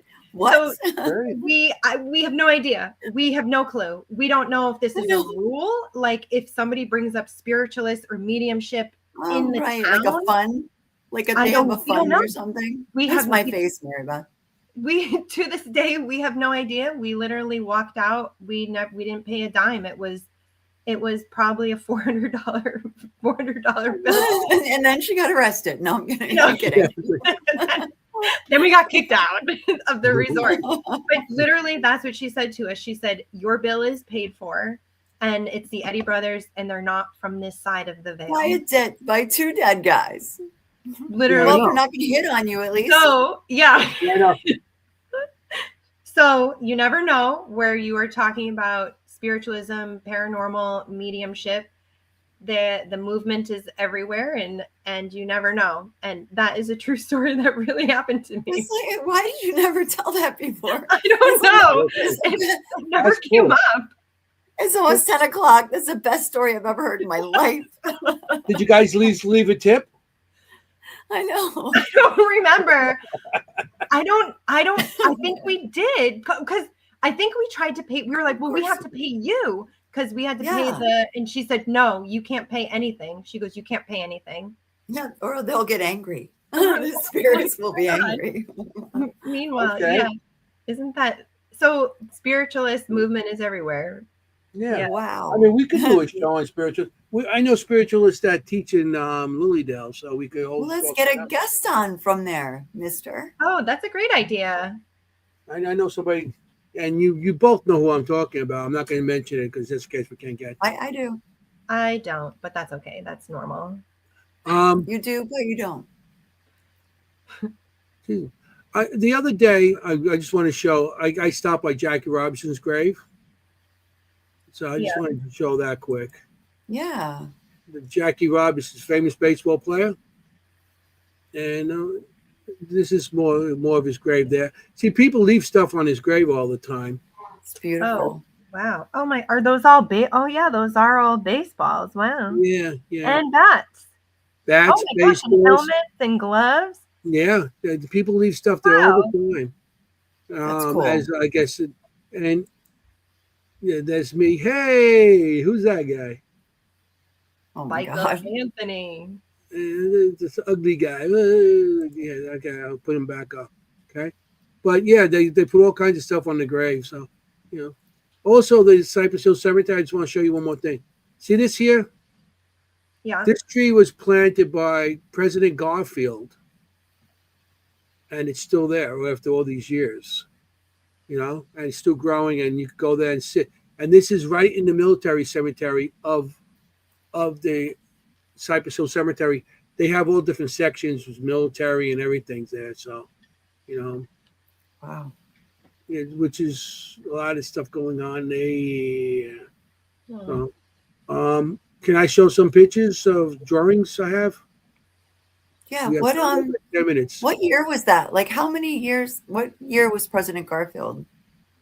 Something it doesn't say.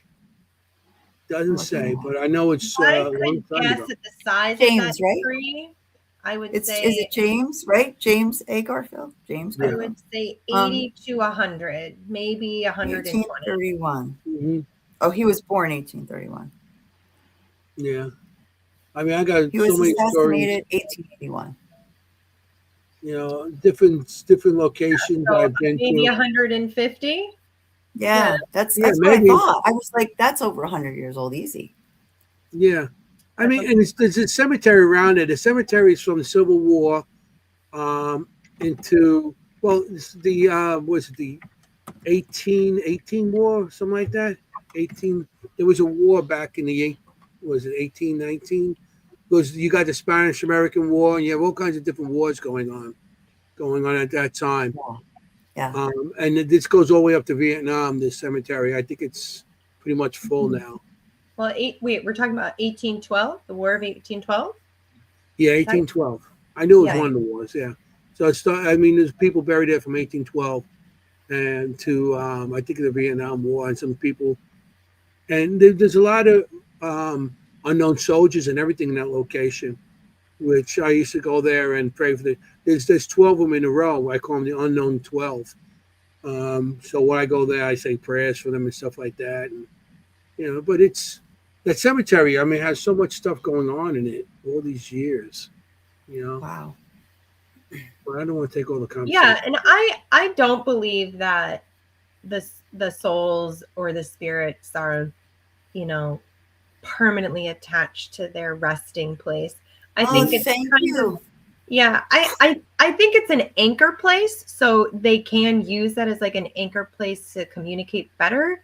Like if you're not going to be in their house, or if you're not going to be in another place where they've had a lot of living life in a location, I think their grave is the next step, because that's another place where they have an anchor point. But I don't feel like they just wander around, or they can if they want. I mean, they're free spirits, right? They can if they want. They can come down and visit their grave. Sure. I just think why though? Like this is when I was younger, I always thought, why would a cemetery be I asked my parents, I'm like, why would a cemetery be haunted? Like it didn't make sense to me. Yeah. Well, sometimes it also has a lot of emotion too. Yeah. And places with a lot of emotion tend to have a bit more spirit activity. It makes sense now, but when I was little, I'm like, why would anyone want to, I don't know, why would you want to hang out there? Why would you want to hang out there? It did when I was, a kid. Didn't make sense to me. We lost Anthony. Yeah, we did lose Anthony. Taking over. The chicks are taking over. So I'll make an announcement then, if that's okay. Great. Make an announcement. Let's do it. So I want everybody to wish tomorrow is our owner of ERRT Radio's Networks, Ron's birthday tomorrow. Oh, happy birthday. Happy birthday, Ron. Thank you for everything. We love you. Thank you. I wanted to make sure we said that on the show before we left. And also, we're re-showing episodes of our show since it's over a year now. For those of you who joined us later on, every Saturday from 8 to 10 p.m., we're starting from episode 1. We have episode 2 just aired last weekend. So each weekend we're starting over from scratch from episode 1. And this is 67, if you can believe it. And so if you missed something, check it out. Saturday nights, 8 to 10 p.m. But you can always find it on YouTube. But that's all. Great. That we Good were showing announcements, you. Jenny. Yeah. That was good. Yeah, I'm excited Yeah. that we're showing our episodes again. It's kind of fun to like go through it anyway, because I'm like, oh yeah, we had them on. Because we've had Right. great guests, Yeah. I mean, such great 67 is a lot. locations, Yeah. such great Yeah. guests.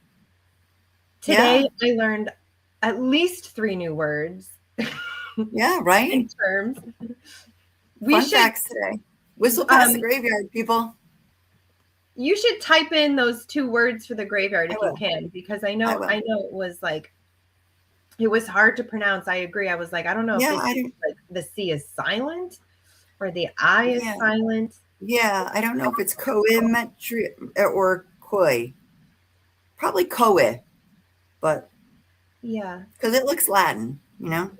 Yeah. An abnormal affiliation or affection for cemeteries. Yeah, that's who do we know like that? I don't know.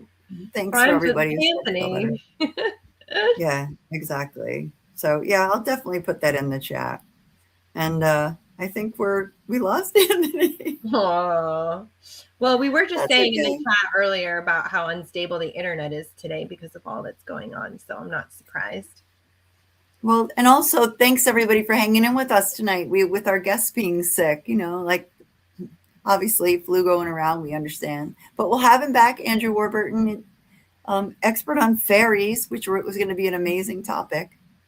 Yeah, it was great hearing all of your cemetery stories today too, and your cemetery superstitions. For sure. For sure. Okay. Yeah, and make sure you hold your breath when you go past a graveyard. That must be. Well, yeah. I mean, Anthony would die if his cemetery banned the entire county. It sounds like. Yeah, you know what I'm going to say. You want to look for ghosts. You don't want to be a ghost. Be a ghost. I can't do it like him. Sure, you want to can. look for ghosts. You don't want to be a ghost. My hands out. I think we lost him. Okay, well, that's all right. Anthony's computer's down, everybody. So if he doesn't come back, he says goodbye. No, I made that up. He says goodbye. Hey, how you doing?